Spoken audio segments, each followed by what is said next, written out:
Hello po, ako po si Maria Victoria Saret de la Luna. Isa po akong guro mula sa Don Alejandro Rosas Senior Science and Technology High School. Ang tinuturoan ko po ng mga students ay mula po sa grade 8 at grade 9. Master Teacher 1 po ako from Music, Arts, PE and Health Department. Almost 11 years po ako nakapagturo sa private school at 20 years na po ako ngayon sa public school.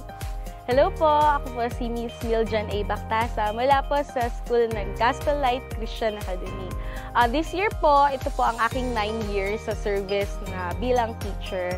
At marami pong pinagdadaanan bilang isang teacher pero patuloy na humugot sa mga bata ng lakas at inspirasyon para mahubog din po ang kanilang kinabukasan.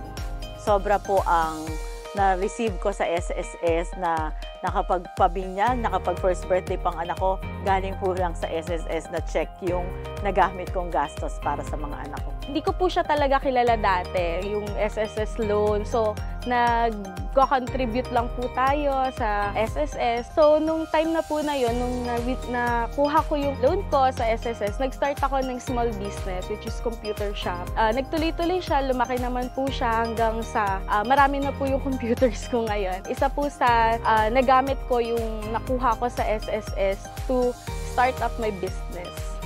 Teachers, alam ko po yung sakripisyo na binibigay ninyo sa bawat araw na pagtuturo ninyo sa inyong mga bata. Pero kailangan din nating paghandaan yung ating kinabukasan. And isa sa malaking tulong ay yung pag-activate natin ng SSS membership. Kasi hindi lang sa pagretiro natin siya magagamit, pero maraming benepisyo ang ibibigay ng SSS sa atin.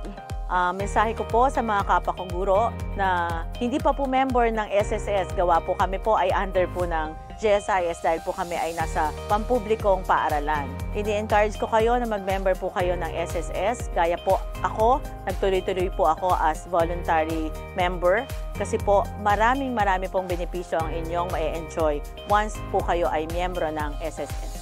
Alam ko naman po, being a teacher is more than just a profession.